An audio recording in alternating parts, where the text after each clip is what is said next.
படுறதே இல்லை.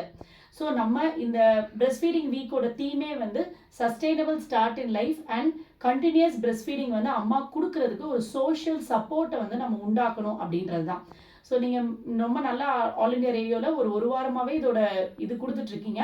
பட் நம்ம as a டாக்டர்ஸும் சரி, அந்த ஃபேமிலி ஃபுல்லாகவே அந்த மதருக்கு வந்து சப்போர்ட் பண்ணி தாய்ப்பால் கண்டினியூஸாக கொடுக்கறதுக்கு கொஞ்சம் ஹெல்ப் பண்ணணும். கண்டிப்பா. அதாவது தாய்ப்பால் கொடுக்கணும் அப்படின்றது தான் இப்ப எல்லாருக்குமான ஒரு முக்கிய ஒரு விழிப்புணர்வா இருக்கு.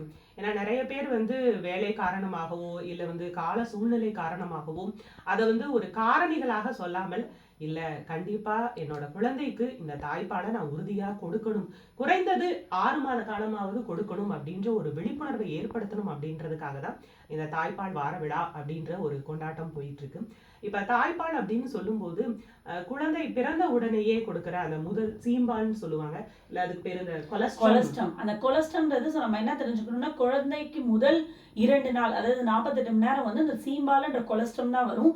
அது வந்து குறைவான அளவு தான் வரும். பட் அதுல வந்து ஃபேட் அண்ட் விட்டமின் கண்டென்ட் வந்து நிறைய அதிகம் இருக்கும். கொழுப்புச்சத்து அதிகமா இருக்கிறதுனால கொஞ்சமா வந்தாலும் குழந்தையோட தண்ணி தவிப்பு மற்றும் ஹங்கர், அந்த பசி ரெண்டுமே அந்த குழந்தைக்கு போதுமையான அளவு நம்மளுக்கு சரி வரும். பட் அதுக்குள்ளேயே அம்மா அந்த பக்கத்துல இருக்கவங்க என்ன நினைச்சுவாங்க, தாய்ப்பாலே வரல அப்படின்னு ஒரு நெகட்டிவ் ஃபீலிங் வந்து அந்த அம்மா கொண்டு வரும்போது, அவங்களுக்கு வந்து தாய்ப்பால் ஒருவேளை நம்ம குழந்தைக்கு பத்தலையோ அப்படின்னு நினைச்சு அவங்க ஆர்டிஃபிஷியல் ஃபீட்ஸ் வந்து ஸ்டார்ட் பண்ணிடுறாங்க.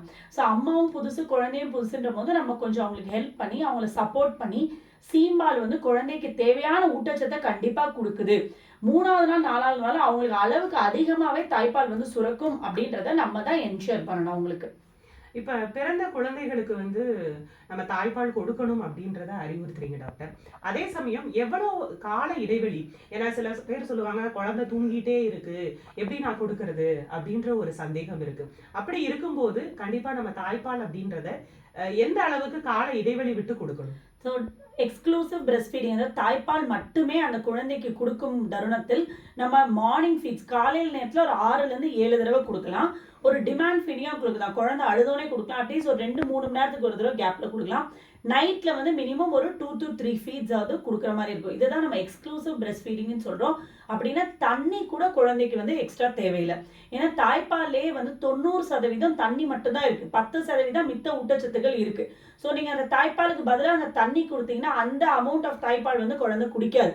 ஸோ அதனால மார்னிங் டைமில் ஒரு 6 to 7 ஃபீட்ஸ் கொடுக்கணும். நைட் டைமில் வந்து 2லேருந்து 3 தடவை கொடுத்தாங்கன்னா அது வந்து குழந்தைக்கு போதுமான அளவு சத்தையும் உணவையும் கொடுத்துரும். அதாவது தாய்ப்பாலே வந்து எல்லா சத்துக்களும் அடங்கி இருக்கு. அதை தவிர்த்து அதிக அளவுல இந்த நீர் அப்படின்றத கொடுக்க வேண்டிய அவசியம் இல்லை அப்படின்றதுதான் முக்கியமான கருத்தா இருக்கு.